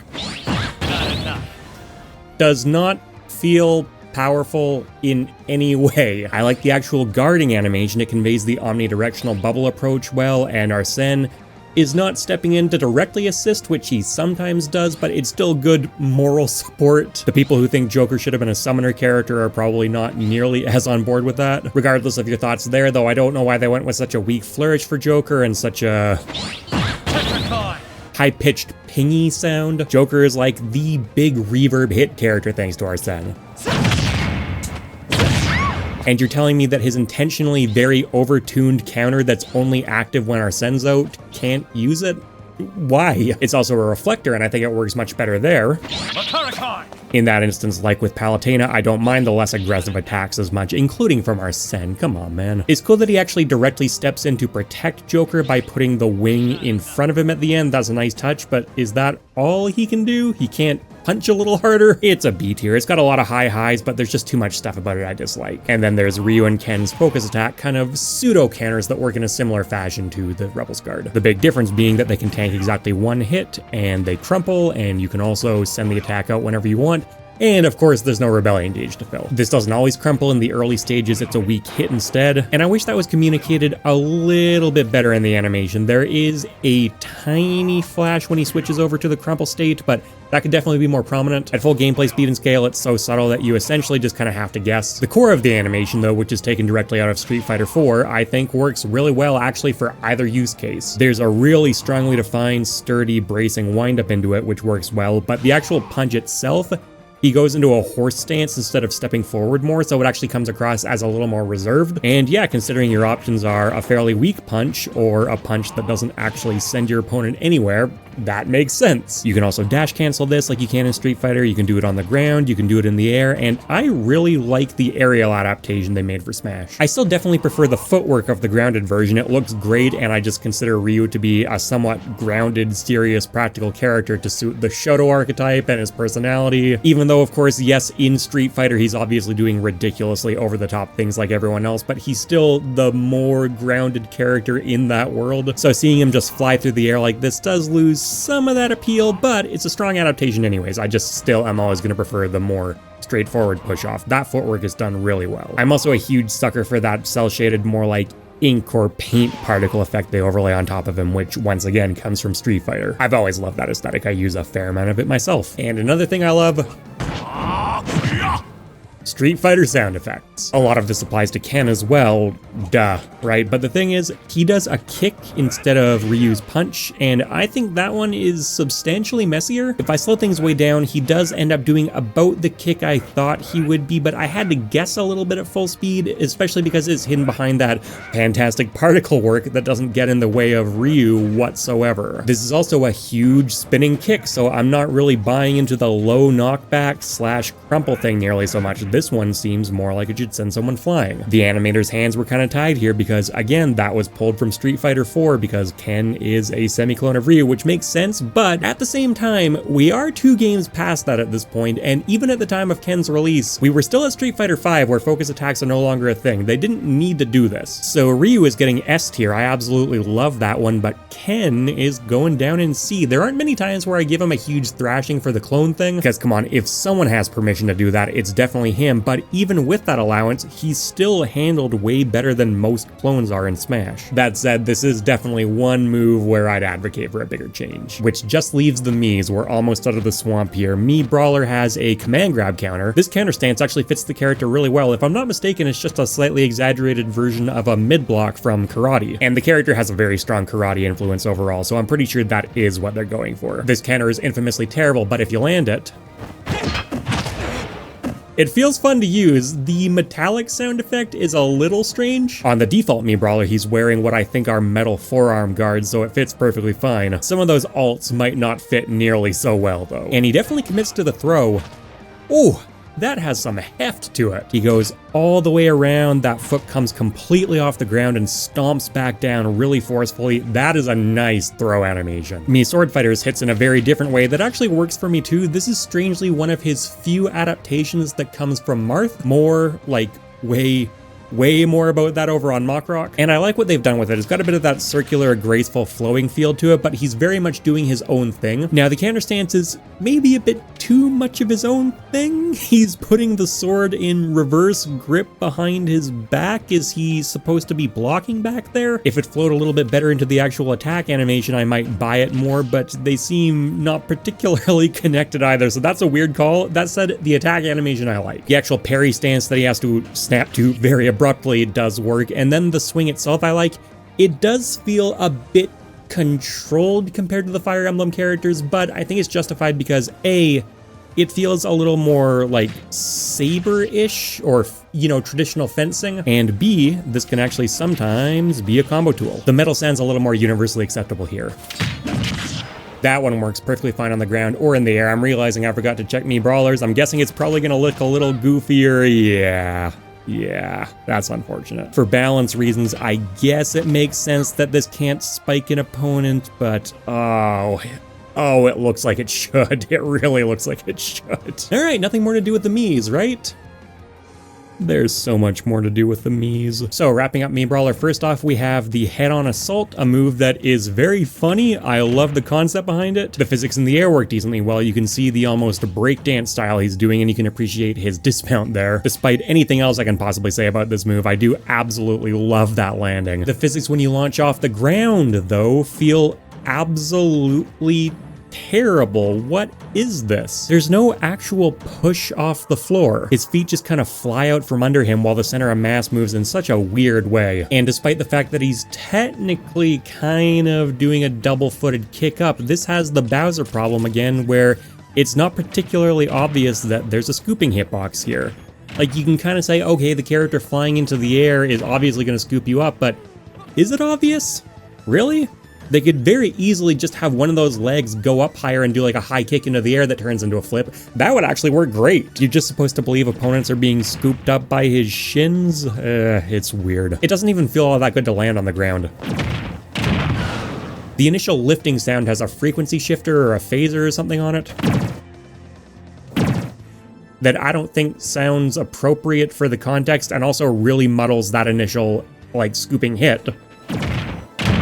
And then even on the way back down, there are two hit sounds in very close succession to one another, and they get in each other's way. Again though, if you just do it in the air, I like that so much better. It's like two different people made the two halves of this. And then finally for him, we have the feint jump, which is obviously modeled on Zero Suit Samus's flip jump. We'll get to that one in a bit. This initial jump is another instance where I don't really get the choice behind the physics. Mii Brawler in general is an incredibly, you know, snappy, fast folly character. For all the things Head-on Assault got wrong, it definitely nails that falling portion. And then for just one move, he goes, wee, it's a Disney boy, in a way that even like Zero Suit Samus's flip jump doesn't really emulate. It's a funny feeling move there. The pose is solid, I can't complain about that, but again, it feels kind of gymnasty. It doesn't really fit him. The only part that does is the landing. Then you've got this kick off an opponent's head. I'll give it up. This actually does feel pretty good to use. Big fan of everything going on here. That's a great pose to freeze in for a moment. And then finally you have the kick, and this works pretty well. It's got a bit of the Falcon kick midair thing going on though, where there's not a whole lot of sense of justification for why he's doing that. He doesn't just start moving, there's a little bit of a snap and a spring into it, but that could be way more exaggerated. The sound design here works fine. Nothing particularly noteworthy though. Then we have Mii Sword Fighter's Reversal Slash, his Mario Cape ripoff. Why exactly they decided to give the sword character a Mario Cape, I'm not quite sure. But because this one was designed for Smash from the ground up, I gotta say, I think it communicates the functionality of the move actually a lot better than Mario's does. The particle effects and sound design and kind of even the way he turns around and floats in midair are all a little bit whimsical and magical feeling, so having this like topsy-turvy, shaking things up vibe does feel natural, and that applies to reflecting with it too. Which just leaves us with the Power Thrust, a Captain Falcon ripoff this time. I would say a more straightforward, sensible one.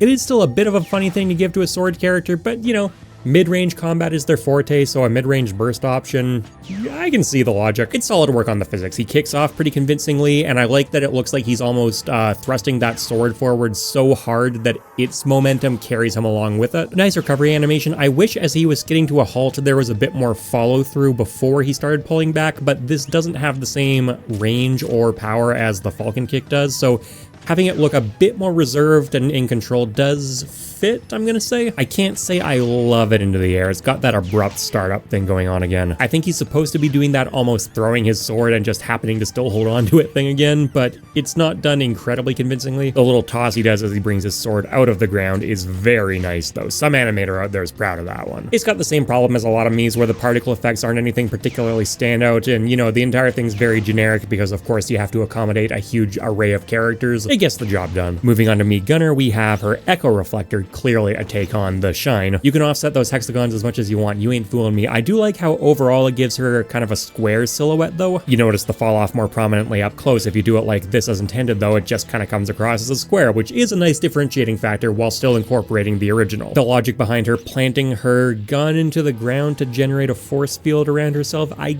guess I can follow. It does totally fall apart in midair though. I don't really get what I'm supposed to be interpreting this as. You know, I actually think I prefer this sound effect to the modern Shine.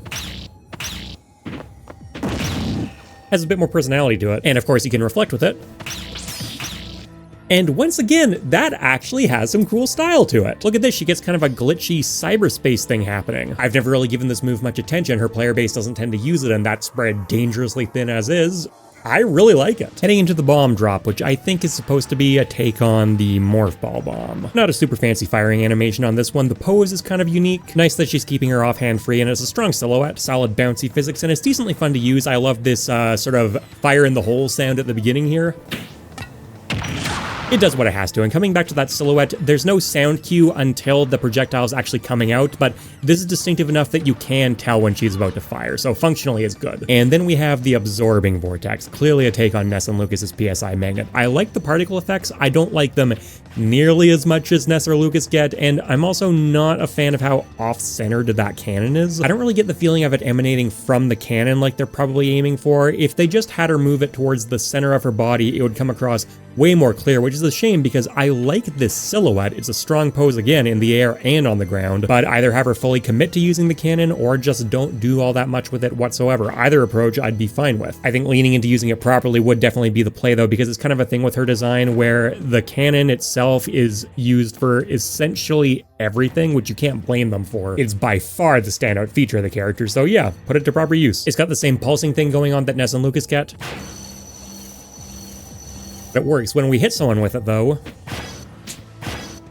we're back to magical sound effects. That does not fit this character at all. The absorbing sound is very sci-fi. And I love that. It fits really well. If everything had that direction, it would be much more cohesive. So to recap, for me, Brawler, I only like the counter throw on the ground, I only like the head-on assault in midair, and the jump is just kind of mid. I will give it a B tier because I really like the counter throw on the ground and really like the head-on assault in the air. Me Sword Fighter, I think, is going to join him. Solid workhorse tools, no huge standouts. And me Gunner, I think, slips into A, carried by how pleasantly surprised I am at her shine. And we're finally done with counters, but while I have the training mod open, I love you, I love you, I love you, I love you, I love you, I love you, I love you, I love you. All right, Wario has 4 stages of waft. He has no waft whatsoever. He has the mini waft. He has the half waft, and then he has what we're all here for. The no waft with the puzzled head scratch, that's a great touch. By the time we get to the mini waft, there's more noticeable effort put into it, and he doesn't do the confused look anymore because now it's actually really doing something, as opposed to no waft whatsoever, which you might think is still somewhat helpful, but I was trying to shield the entire time. I love the little butt bounce he ends off with for the mini waft there. Doesn't apply in midair, obviously, and I think it does lose something for that, even if his stubby little dangling legs are still funny. By the time we get to the half waft, there's a decent sense of jet propulsion, and I love the little hand wiggle. How's the gas able to get so much more concentrated when Wario's pants fabric should stop that? Best not to question these things. They always make sure you see it from behind, so maybe they do want you questioning it. I don't know. And then, of course, showtime. From a functionality perspective, I actually don't like how ambiguous the hitbox on this is. It's not only on Wario's body, but it's not the entire cloud either. You just kind of have to know. Animation-wise, come on, it's a giant flying fart. Do you have no soul? And Wario gets very noticeably bloated while he's doing it. Now, when we get into analyzing the fart sound effects, I will say, there's high pitch and there's low pitch. I think for the ultra powerful nuke that he's dropping, the high pitch takes over a bit too much. There's also a layer that they might have made from one of those like spring door stoppers. I think that might be it. I'm going A tier, not because of how undignified it is, but because that hitbox thing does actually bug me. Okay, I said we'd get here. Zero Suit Samus's flip jump. Now, this is an original Smash creation, but to be fair, it was given to her to signal how much more agility and dexterity she has when she leaves the power suit. Psych! Samus in Metroid is just as agile in the power suit. I'm a Metroid fan now, but I found Smash first, so I can comfortably say this series has done irreparable damage to how Samus is viewed in her home games. Some later games have really gone out of their way to make her look fast, and I certainly appreciate it. I have to wonder if a bit of that is the devs directly pushing back against Smash. I'll bet you it's not 0%, they're certainly aware of her Smash portrayals. As for the move itself, it's pretty well animated. I love how fluid that flip and twist is through the air, and the addition of those particle effects, those echoes behind her, they enhance it so much, they give it so much more flair. You miss that a lot when she doesn't have it. The only thing I'm not a huge fan of, once again, is the lack of kickoff. You don't notice it so much on this one, partially because she leaves the ground so quickly, and partially because there's that big cloud of dust kind of obscuring it, but there really is just absolutely nothing. She just starts moving. Okay, well, technically it's not nothing. They gave her 1 frame of Jump Squad. You wonder why they even bothered. As much as I dislike Smash's addition of the rocket heels, which she definitely does not have in Metroid, put them to work here. That would actually be a good justification for how she's getting off the ground so fast. She sells the kick pretty well too. That leg acts like a coiled spring. There are a couple different landing options on this one. The more conventional one onto the ground is just a little bit of a bounce. That seems like about the right amount of force, especially because it contrasts with the kicks landing animation where she does need to catch herself more aggressively. And then you can also land on an opponent's head, and I love this pose they use for the hit leg. It feels like a gymnast flipping around. That's fun to hit them with. The actual kick, that sounds okay, I guess. I actually think it sounds a bit better if you just let it play by itself. It doesn't even give you the nice spike sound. What's that? Altogether, it's a B tier. Our final Fire Emblem character, Robin's Nosferatu. The way this cloud particle effect unnaturally follows Robin through the air, I hate that. It doesn't spread out or follow a trail of any kind. It's a bit cheap looking. This is a spellcaster casting a dark ranged command grab, and I get almost a little bit of a Witch's Cauldron vibe from it, if that makes sense. But I'm also not sure it screams lifesteal to me, which is what this is. I'd expect there to be more of a, siphoning thing going on. You get a clear delineation between the dark and the light with the health restoration effects, and when it makes contact, they even create some somewhat similar looking swirls. I like that. It's even more of the stirring the cauldron vibe when you do it for longer, but I don't know. There's something about this that just feels a little nonchalant for the kind of move it is. Maybe I'm just biased because I adore Life Leech, Life Steal kind of moves. They're some of my favorite attacks in video games, and this just isn't really scratching that itch for me. Not even all that much of a, like, draining sound effect, it's just the generic caught in a poison cloud one. Meh, C tier. Rob. I've always thought the premise behind this one was fun. Nothing earth-shattering, you know, it's kind of an obvious choice if you need to adapt a real-world toy into a fighting game character. But it's fun, the charge-up animation makes sense. It's not super clear why exactly it's launching like that. I guess Rob just kind of flicks it forward. And considering it's not a particularly long-ranged or powerful projectile, I guess that tracks. There technically is a spawn-in animation for the gyro stand. They do cheat it a little, though. The implication is clearly just supposed to be that it's coming out of his frame though, and I've never once questioned that until I sat down to make this, which generally means it's fine. The gyro physics are fairly well done. If you're really looking at it, you can tell that they're more just canned and they're not really following all that much logic, but if you're just giving it a quick glance in the middle of a fight, they look convincing. Sound effects are pretty straightforward. So straightforward B tier. Duck Hunt's Gunmen. Starting with the character themselves, this posing is just so ridiculous, I barely know what it's supposed to be conveying. You know, I guess I could see Bugs Bunny doing something like this, or at least someone in his world, and the entire character does have a slapstick Looney Tunes feel to them. Can't say the duck does too much to contribute, he just kind of mean mugs. And of course, the most notable part about this move is that you've got a bunch of different gunmen who all have very slightly different effects before they fire. They have different speeds, and they have different ranges, and they have different damages. The little eye flash before firing is a nice readability touch.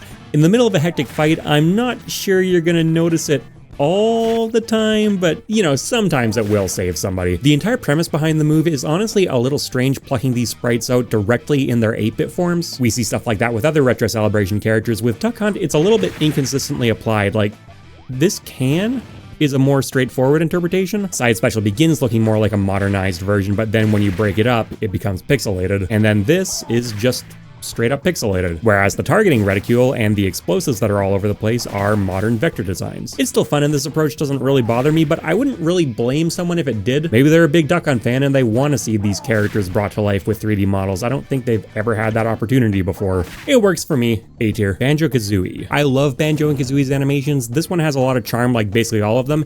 It's a little harder to tell than some exactly what's going on. Like, yeah, sure, a grenade out of a backpack, that part's obvious, but even here, is Kazooie just, like, scooping it out of their bag, or is she laying it? I'm not familiar enough with Banjo-Kazooie lore to be 100% sure how that works. I think it might be the latter. I mean, that's not even the weirdest thing they do with eggs. In any case, Kazooie certainly does contribute to the silhouette, but it's not her all-time shining performance, and one area where it gets a bit buried, which I think is a shame, is that head-shaking animation if there's already a grenade out. In more traditional Smash fashion, there would just be a puff of smoke here. It's really cool they went out of their way to make something specifically for them. That's not generally how you expect that to work. I just wish it was a little more visible, not so easy to get lost behind name tags and stuff. It's a fun, somewhat randomized bounce, and I really like the sound effects on it.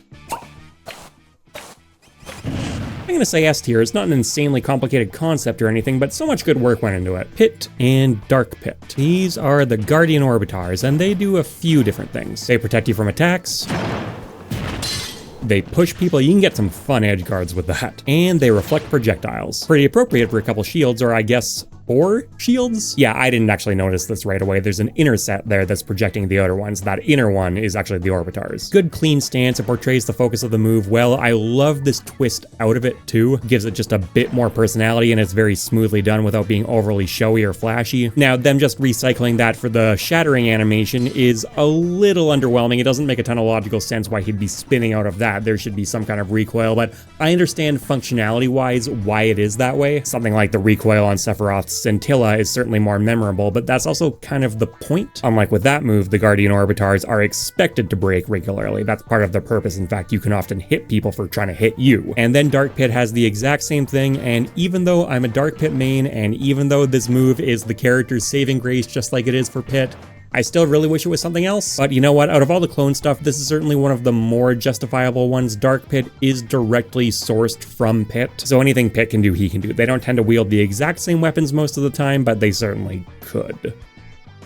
So I caught this in editing at the last minute after my girlfriend went to sleep. I forgot that in Kid Icarus's multiplayer mode, Dark Pit can use every weapon, so this is actually totally justified. So just ignore where I originally put him. They're both A tier. Okay. Shh, Sonic. Okay, so in the side special episode, I did not penalize the spin dash for being one of 2 charge up into a blue orb burst options on Sonic's kit, which means it's time for the spin charge to face the music. With the spin dash, they're trying to make it move in at least slightly interesting ways sometimes. The spin charge is literally just a sphere. The fact that Sonic has survived in this form for 3 games is thoroughly confusing. That's enough of that. King Dedede's Jet Hammer. Alright, we're having fun again. Look at that waddle. Look at that expression. This is what I came here for. Look at all this detail that goes into the hammer as it transforms. Now, the first thing you're going to notice is that that upper rim just simply disappears. And that's a little bit lame, but the rest of it, come on. Like, come on. This one has 2 distinct stages. The first one has this facial expression and pose, and then when he lets it loose, it's a more contained, but still very forceful swing. If you take it up all the way, though, he starts sweating, and he looks more in pain and more strained, and he has to fight against it more. I'm pretty sure the implication is supposed to be that's heat. And you let this one go, and it's a big swing that ends in a faceplant. I love that. Now, what I don't love is that it's best viewed at different angles, different times. So if I'm doing this charge up and I turn around, his back facing the camera is really unfortunate and you completely lose the facial expression, but his big swing actually works a bit better here because you get to see his face as he lands, but I'm not a huge fan of that face. Or more accurately, the lack of face. I want to see him doing like a wide-eyed bailout instead of him just being hidden behind his hat. He actually gets up a little too easily too. I love everything about the bailout right up until its ending, in which case it completely falls apart. Also, the charge up is way worse on this side, but you get to see more of this hammer swing too, and DDD has a proper facial expression going on this time. It's not the funniest, you know, just a standard pissed off penguin instead of the more goofy stuff. It works, but I'd prefer more like happy angry, gleeful malice. It's fun to hit even at the base level. But do I even need to say it's better if you let it go all the way?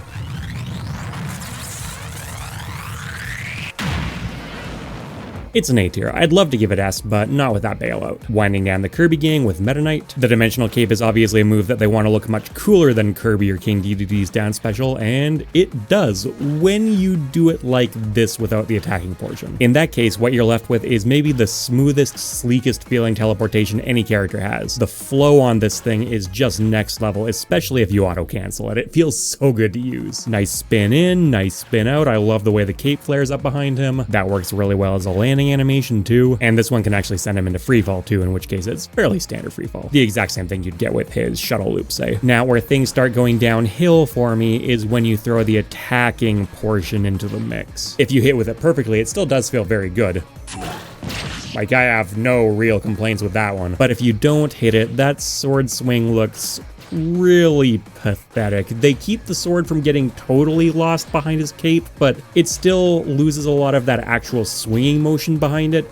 It really relies on this hip pause to sell the fact that the sword's actually out in any real capacity. It does still get a blue motion smear particle effect, but if you don't connect with Sephiroth, you can barely even tell, and you might make the argument that, hey, you don't get the full reward for the feeling of landing the move unless you actually land the move, which, okay, I can see that, but most moves still feel good to whiff. I don't really know why this one would be the exception here, and it doesn't even look that good if you land it from that side. It's topping out a B tier, and frankly, it's pushing its luck. Terry. Good old power dunk, the only Shoryuken that flips your hat around. No, I mean it. Terry flips his hat around when he's going into the move for whatever reason. And I don't mean it happens to accidentally get flipped, I mean Terry flips it. For aerodynamics, for even more cool factor, I don't know. I love this Smash interpretation. It wasn't a direct one-to-one translation over from the King of Fighters. While Smash does take some cues from it, it's still a traditional fighter, not a platform fighter, so it doesn't need to be nearly so air-centric. But this new one captures a great balance between functionality and honoring the original. It does look slightly different if you do just the typical variant, where you only get orange particle effects, or the Shoryuken input, where you get green. They give the sound a little extra for the input version too, so here's the basic one.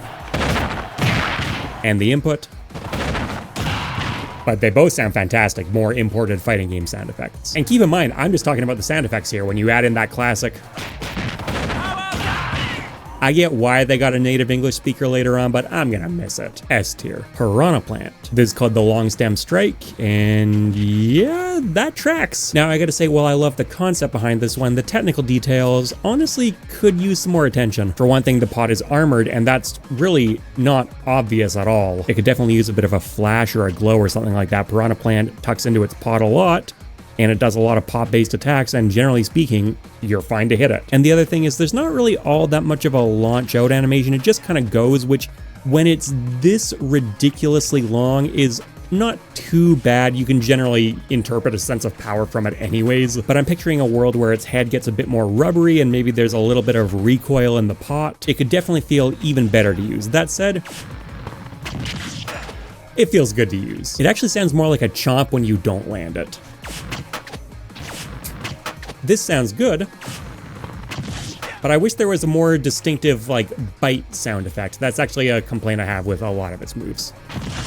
I'm debating between A and B. I think I'm settling in B though. It's a hilarious concept, but it's a simple concept. It's just basically plucked out of Mario. And yeah, it's got some technical issues. Mr. Game & Watch is certainly another character that you can't judge on traditional animation standards. This is the Oil Panic. Yeah, look at that fancy animation. In all honesty, because the silhouette's so strong, it actually conveys when the bucket is online pretty well. Meaning you get this. It's cool that he flashes so prominently when the bucket is primed. Lets you really know the danger's coming. And oh man, is that a lot of danger. And they really nailed the panic element of Oil Panic too.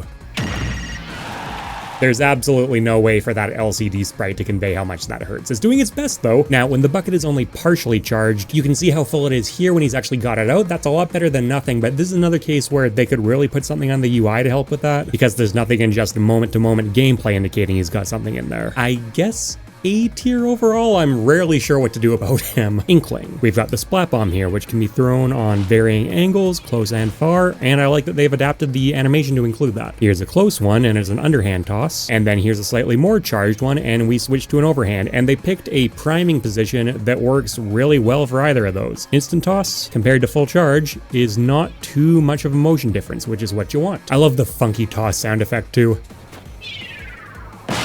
And there are some nice particle effects here like there are with, you know, a lot of Inkling stuff. I think that's an S tier. I know it's simple, but the execution is fantastic. Villager. So Villager's got a multi-part thing here, beginning with the fail state that I actually really like. He holds his seed and he holds his shovel, but there's just nowhere to plant. So sad. The same shovel and seed that he then uses to grow the initial sapling. Then he gets a watering can afterwards, and you can use that in midair, which gives it a bit of a wind box. I like how the sapling actually picks the water up. There's a fun response to it. It gets some water drops on it and it wiggles around happily. And then of course, if you water it enough, it becomes a full-on instant tree with some nice bounce to it. And once it's a tree, Isabelle gets another surprisingly sinister one where she plants a mine in the ground. Woohoo, war crimes. It's got its own fail animation similar to Villager. This one's nice. It doesn't have the thing in each hand though, so it's only half as good. The explosion's fine.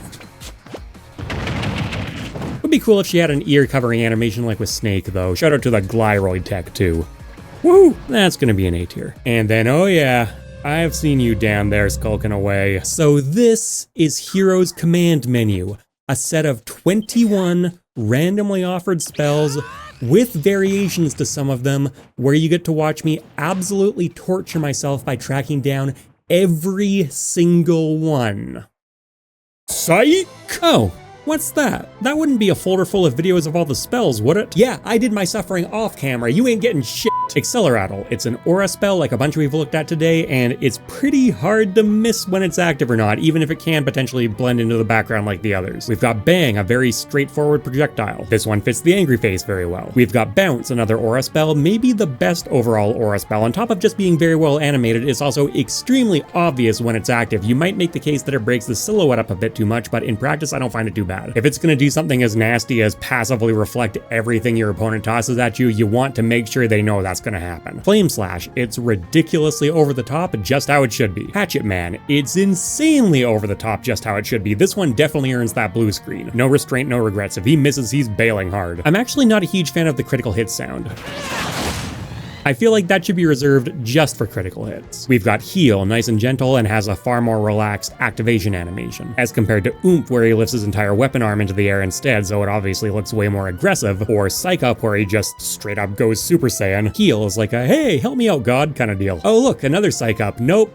That's Hocus Pocus, which was an absolute nightmare to work on. A lot of the time, all it does is activate some other spell, often at a discount, but the other options are it can put you to sleep, it can make you go slow motion as if you're caught in the timer item, it can turn you invisible, it can drain all your mana. It's a fun recoil animation on this one. They definitely want you to know you're in trouble. It can replenish your mana, which looks an awful lot like a heal. I feel like that one could be a bit more dramatic. It can poison you, you're not in nearly as much trouble, so there's not nearly as prominent a particle effect. And then there are a few more status conditions it can inflict, all of which are replicable with an item. I originally tried to track them all down naturally, and I spent about 2 solid hours doing that. Hocus Pocus only has a 1% appearance rate in the menu, and the random effects within Hocus Pocus can drop to as low as 1% of that. I really wish I'd bothered just to look that up ahead of time, because if I'd thought to, I think I would have just skipped that process. Kaboom! It's the upgraded Bang, and the larger explosion is not the only thing that's different here. That is a nice looking explosion for the record. The arm swing is also a lot more dramatic. For Bang, it's just a little pointing thing, and that's actually one thing that I really appreciate about the command menu. There are way more of these spawning or summoning or activating or whatever you want to call them animations than there really needed to be. Like Heal and Oomph couldn't have shared the same particle effects, but if for Oomph he just held his arm up the same way, would anyone complain about it? We've got Kaklang, Kirby's Stone Wannabe, and another real pain to get. Doesn't even give you the big reverb hit.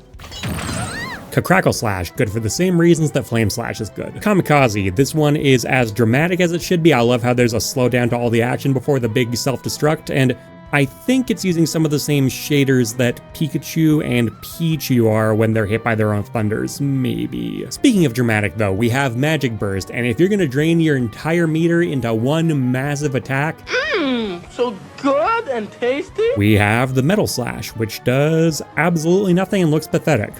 Perfect. Unless you hit someone metal, of course, in which case it gets considerably more impressive. I still would have liked to see maybe some kind of shattering animation on this one, though. It looks big, but it looks generically big. Considering what a ridiculous prospect actually landing this in a match without any kind of setup is, I want as much payoff as you can possibly give a move. This has strong payoff. There's Sizz, fairly straightforward fire spell, but I do like the particle effect work on the ground. Sizzle again has got that more hand-wavy throw. We've got Snooze, a deceptively dangerous one, and I love the particle work on that. It obviously plays into classic hypnosis aesthetics, for example, and you can also see the sleep bubbles are in the trail, and it looks calm, but in a strange, uncomfortable sort of way. It almost makes me think of an eldritch being. Way more fun to use against someone in the air, though.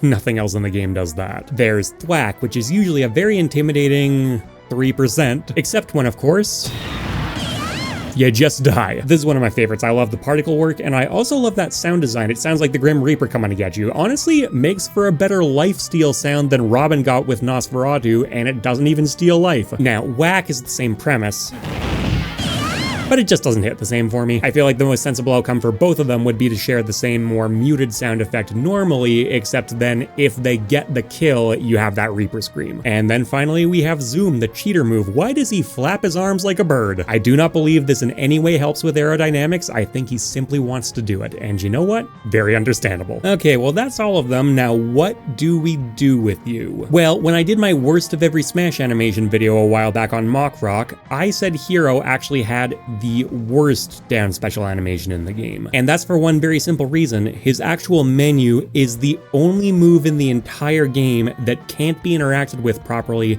if you don't speak the language the console is set to. That is an outrageously big problem that could easily have been fixed just by putting some icons on it, which happens in Dragon Quest, so there's absolutely no excuse. Now, the question that pops up, and it's certainly a question I've been asked, is how much of this should be considered an animation issue versus a UI issue? How much do those overlap? How much do the physics that characters go through in actual gameplay overlap with animation? Is including sound design or how it affects the perception of hitboxes fair when evaluating these? And I have to think about this stuff a lot. Now, personally, I'm in the camp that it's all closely intertwined, in which case, this is the most catastrophic F for failure of any animation in the entire game. If you're not in that camp, you see a special move that has the second most amount of work put into it of any in the game right after Kirby's Inhale, and it's all incredibly well done work, in which case it's a brain dead S tier. I think there's only one thing I can do. We must take the tier list